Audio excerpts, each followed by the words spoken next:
ایسے بھی پیدا ہو گئے بدقسمتی سے مسلمان معاشرے کے اندر جو دین کی نماز نہیں پڑھتے. یہ ہمارا اپنے اللہ کے ساتھ معاملہ ہے. پھر اللہ رب العالمین نے حج ہر آدمی پہ فرض نہیں کیا. حج جو صاحب نصاب ہے، صاحب مال ہے، اس کے اوپر فرض کیا. اور اس کا ٹوٹل دوران ہے 5 دن. 40 دن کا ویزا ملتا ہے یا 30 دن کا ویزا ملتا ہے یا 25 دن کا ٹائم ملتا ہے، وہ تو ہم اللہ سے لوٹنے کے لیے کرتے ہیں. لیکن حج کے جو ایام اللہ رب العالمین نے رکھے ہیں وہ 5 ایام ہیں. زکوٰۃ ہر آدمی پہ فرض نہیں. جو صاحب نصاب ہے اس کے فرض ہے، وہ 2 منٹ میں ادا ہو جاتا ہے. کیلکولیشن کیا، حساب بنایا، اور آپ چاہیں ایک وقت کے اندر جا کے مدرسے میں ساری اپنی زکوٰۃ جمع کروا دیں، آپ کی 1 منٹ کے اندر ختم ہو. ہاں، رسید بننے میں کچھ وقت لگے گا یا گفتگو کرنے میں وقت لگے گا، ورنہ وہ 1 منٹ میں زیادہ کہہ رہا ہے. تو عبادات کا اگر آپ پہلو دیکھیں گے تو عبادات کے پہلو کے اندر عبادت کا بہت کم وقت جو ہے مقرر کیا گیا ہے، بہت کم وقت مقرر کیا گیا ہے. لیکن اگر اس کے فلسفے پہ غور کیا جائے تو وقفے سے نماز کا وقت رکھنا تاکہ تم یہ دیکھو کہ تم نے فجر پڑھی، فجر سے ظہر تک تم نے اللہ کو یاد رکھا. معاملات کی زندگی میں یا نہیں رکھا، معاشرے کی زندگی میں اللہ کو یاد رکھا یا نہیں رکھا، اخلاق کی زندگی میں تم نے یاد رکھا یا نہیں رکھا.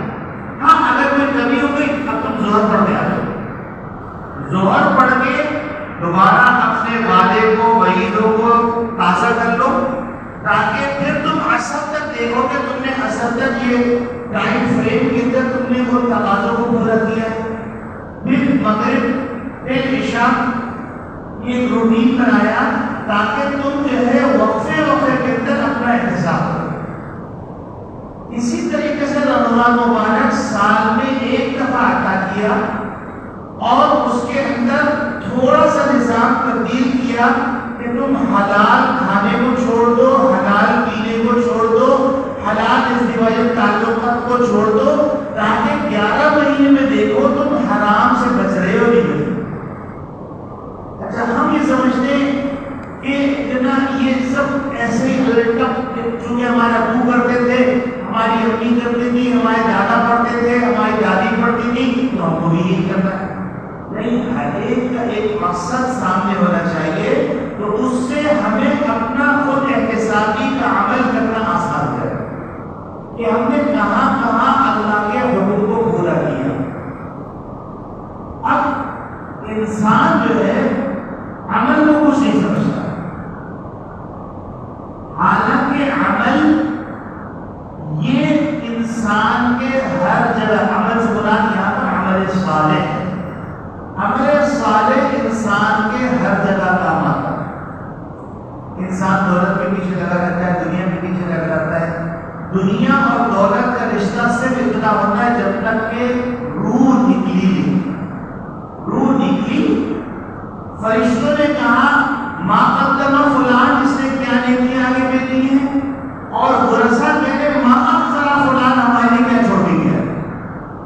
لاش رکھی ہوئی ہے، بھائیوں میں لڑائیاں شروع ہوئی، اولاد میں لڑائیاں شروع ہوئی، بیوی میں لڑائی شروع ہوئی کہ یہ میرا، یہ تیرا، یہ اس کا، یہ اس کا.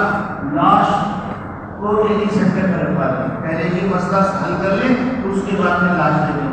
آپ حیران ہوں گے 4 دن تک جنازہ نہیں پایا کہ پہلے یہ سیٹل کر دیں. اس سے زیادہ عبرت کی بات یہ کہ فرشتے تو کہہ رہے ہیں کہ ما قدم فلان، اس نے نیکیاں کیا آگے بھیجی، اعمال صالحہ کے آگے بھیجی، اور ورثہ قبر کے اندر جا کر اور میت کے انگوٹھے کو لگا رہے ہیں کہ تاکہ وہ سارا مال نہ ہو.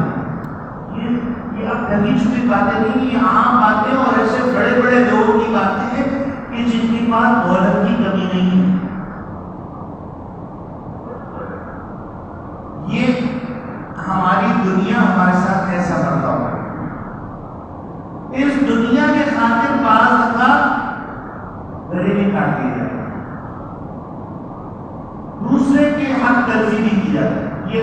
میں بڑھتا ہو، اور یہ دنیا کام نہیں آتی الا یہ کہ اس دنیا کو آپ نے اللہ کے حکموں کے تابع کر کے استعمال کریں، یہ دنیا آپ کے لیے ذخیرہ آخرت بن جائے گی۔ یہی صدقہ، یہی خیرات، یہی زکوٰۃ، یہی اعمال صالحہ، یہی عبادات آپ کی بخشش کا ذریعہ ہے۔ اولاد کا معاملہ یہ ہے کہ اولاد اس وقت تک ساتھ رہتی ہے جب تک قبر میں نہ اتار دیا جائے، اس کے بعد اولاد سے کہا جائے کہ تمہارے ابو اکیلے ہیں، تم بھی کچھ دن قبر میں رہ لو، تو اولاد جو ہے اپنے باپ کو اپنے کمرے میں رکھنے کی تیاری دہشت ہو رہی ہے۔ پھر باپ نے ٹھنڈائی گرمی سب برداشت کی، ماں کے فضائل تو ہم سنتے ہیں، لیکن اگر دیکھا جائے تو ماں کے مقابلے باپ چھٹا چھایا ہے۔ وہ ماں کے لیے بھی تیاری کرتا ہے کہ وہ اعتماد سے گھر میں بیٹھ کے بچوں کی تربیت کرے۔ باپ جو ہے دن بھر خچر خواری کرتا ہے صرف اس لیے کہ میری بیوی بھی سکون میں رہے، میرے بچے بھی سکون میں رہے، میری صحت جائے کہیں پر لیکن میرے گھر کو جو ہے سکون مل جائے۔ لوگ اس بات کو بیان نہیں کرتے، باپ کی قدر و قیمت بیان نہیں کرتے۔ باپ کی صرف آج کل تو باپ سے پوچھتے ہیں آپ نے میرے لیے کیا ہے، حالانکہ باپ سے زیادہ معصوم اور باپ سے زیادہ مظلوم کوئی نہیں۔ ہر ایک کی سنتا ہے، اپنے باس کی بھی سنتا ہے، اپنے دوستوں کی بھی سنتا ہے، بیوی کی بھی سنتا ہے، بچوں کی بھی سنتا ہے۔ اب وہ سننا چاہے فریاد کی شکل میں ہو چاہے شکوے کی شکل میں، سننا ضرور۔ یہ تو ہو گئی اولاد کی کردار سازی۔ ہاں البتہ اگر اولاد کی صحیح تربیت کر لی تو پھر بارے میں آ رہے ہیں۔ امام غزالی رحمۃ اللہ علیہ فرماتے ہیں اگر اپنی اولاد کی صحیح تربیت کری، روایت ختم کرتے ہیں کیونکہ امام غزالی نے روایت کر لی تو اس لیے ان کا نام ہے، اس کی سند کی تحقیق میرے پاس نہیں، تو امام غزالی رحمۃ اللہ علیہ فرماتے ہیں کہ جب اولاد کی صحیح تربیت کی گئی تو اولاد جو سانس لیتی ہے، جو سانس چھوڑتی ہے، ہر سانس کے بدلے میں ماں باپ کے نام اعمال میں نہیں ہے۔ آپ سوچیے ہم کو اپنے اولاد کی تربیت کی فکر نہیں، آج کل گیجٹ تربیت کر رہے ہیں، آج کل اولاد کی تربیت موبائل کر رہے ہیں، جس کے نتیجے میں نہ بچہ گھر کا ہے نہ باہر کا ہے، انتہائی ریش، انتہائی بد مزاج، انتہائی غیر معاشرتی، اس کو نہ باپ کی پرواہ نہ ماں کی پرواہ، وہ ایک خوابوں کی دنیا میں رہتا ہے۔ اور میٹاورس آنے کے بعد کچھ دنوں کے اندر آپ لوگ دیکھیں گے کہ دنیا کے اندر رہنے والا بھی خوابوں کی دنیا میں پراپرٹی خریدے، خوابوں کی دنیا میں پراپرٹی بنائے گا، اور لاکھوں روپے وہ دیکھ کے خوش ہو رہا کہ میرے پاس اتنے ڈیجٹس ہو گئے اور اتنے آمدنی ہو گئی، اور ایک بٹن دبا سارے ڈیجٹ ہو گئے، زیرو ہو گیا، پھر خودکشی کر لیا۔ یہ اشارہ میں نے بہت خطرناک واقعے کی طرف کیا۔ پھر اس کے بعد جو ہے کام آنے والی چیز کیا ہے؟ کام آنے والی چیز اکیلی جو انسان کے کام آتی ہے وہ انسان کی نیکیاں ہیں۔ اب آپ دیکھیے، میں آپ کو ترتیب بار عرض کرتا چلوں گا کہ چونکہ رمضان کے اختتام پر پیغام ہے تو لہذا اس کو اللہ تعالیٰ میرے دل میں بھی اتار دے اور اللہ تعالیٰ آپ کے دل میں بھی اتار دے اور ہم سب کے لیے ذخیرے آخرت بنا دے۔ اب آپ دیکھیے، انسان کو دنیا میں کوئی مسئلہ پیش آتا ہے تو دنیا کے اندر لوگ کھڑے ہو جاتے ہیں، یہ بہت اچھا آدمی ہے، بڑا نیک آدمی ہے، اس کے ساتھ زیادتی نہ کی جائے، یہ نیکی کا عمل ہے۔ رشتے کے جاتے ہیں تو رشتے کے اندر پوچھا جاتا ہے لڑکے کا کردار کیسا ہے۔ آج کل تو یہ پوچھتی دوسرے دن پوچھتے اوپر کی آمدنی کتنی، نعوذ باللہ من ذالک۔ اصل جو خاندانی اقدار ہیں، خاندانی شرافتیں ہیں، اس پہ دیکھا جاتا ہے کہ لڑکے کا کردار کیسا ہے۔ تو گویا کہ آپ کی وہ زندگی جس کو اسلام نے نصف زندگی قرار دیا ہے، نصف دین قرار دیا ہے، ازدواجی زندگی۔ اس ازدواجی زندگی کے اندر آپ کا کردار، آپ کا گفتار، آپ کے اخلاق، آپ کی نیکیاں کا ہے۔ پھر اس کے بعد قدم قدم پر انسان کو ضرورت پیش آتی ہے پیسوں کی، دوسری چیزوں کی، تو ان تمام چیزوں کے اندر انسان کی نیکیاں کام آتی ہے۔ مثلا نماز پڑھنا، سب سے پہلے نمازی پہ اللہ رب العالمین روزی کی دور کرتا ہے۔ پھر یہ تفصیل آگے جائے گی، میں یہیں پر ختم کرتا ہوں۔ اب اس کے بعد انسان کے موت کا وقت آتا ہے، تو موت کا وقت آتا ہے تتنزل الملائکۃ، فرشتے نازل ہوتے ہیں اور فرشتے آ کے کہتے ہیں اللہ تخافوا، نئے دور کے اندر داخل ہو رہے ہو، عالم برزخ میں جا رہے ہو تو ڈرنے کی ضرورت نہیں، اور ولا تحزنوا، جو تمہاری دنیا چھوٹ رہی ہے تو اس دنیا کے اندر تم اپنے پیچھے چھوڑنے والے ورثاء کی فکر مت کرو۔ نحن اولیاؤکم فی الحیات الدنیا، فرشتے کہتے ہیں کہ ہم تمہارے ساتھی ہیں دنیاوی زندگی کے اندر بھی اور اخروی زندگی کے اندر بھی۔ اور قرآن کریم میں سورہ کہف کی آیت کے ذیل میں مفسرین لکھا ہے کہ اگر کسی کا والد نیک ہو تو اللہ رب العالمین اس کی 7 پشتوں پر خود نگہبانی کرتا ہے۔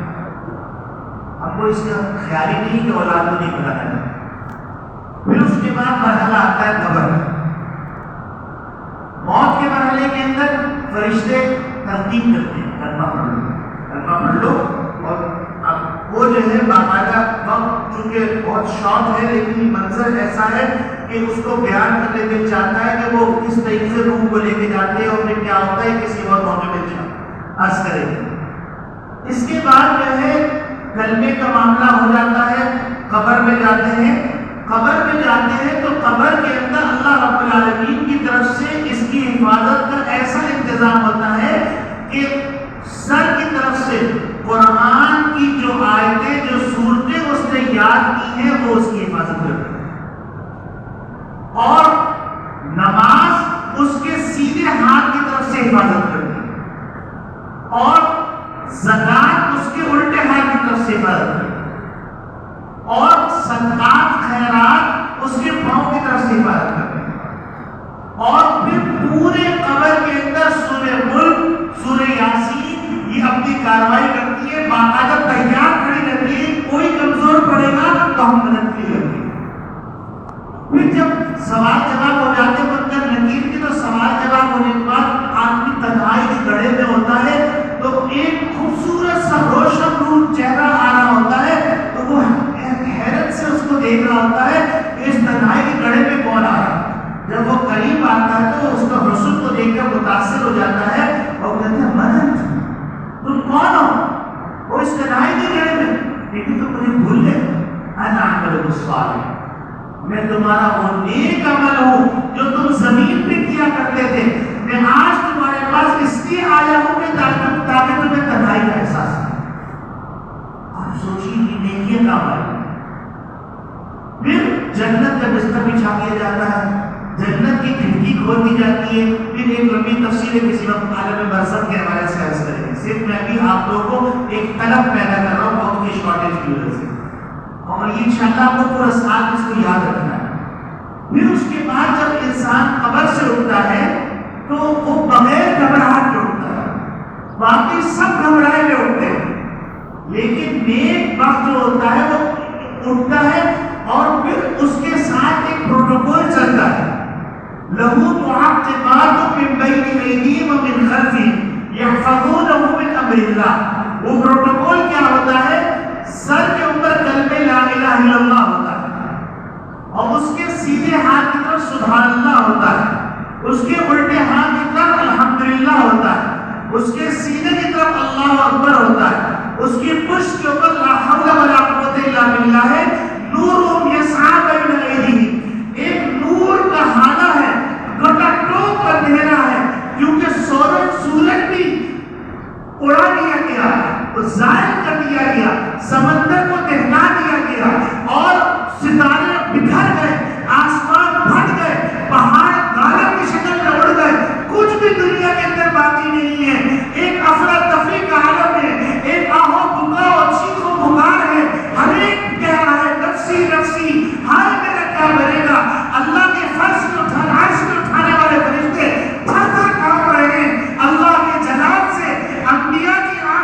سیکھیں، اور اس وقت یہ شخص اللہ کے ان کلمات کے پروٹوکول کے اندر چل رہا ہوگا، اور اگر اس کے 7 اشخاص میں سے ایک شخص اگر ہوا، وہ 7 اشخاص میں کبھی بیان کروں گا، تو اللہ رب العالمین پریشان مت ہو، وہ پسینے میں ڈوبے ہوئے ہیں، کوئی پاؤں تک، کوئی سر تک، کوئی پورا غرقاب ہے، اور یہ جو ہے اللہ کہتے ہیں آؤ میرے عرش کے سائے میں ہے۔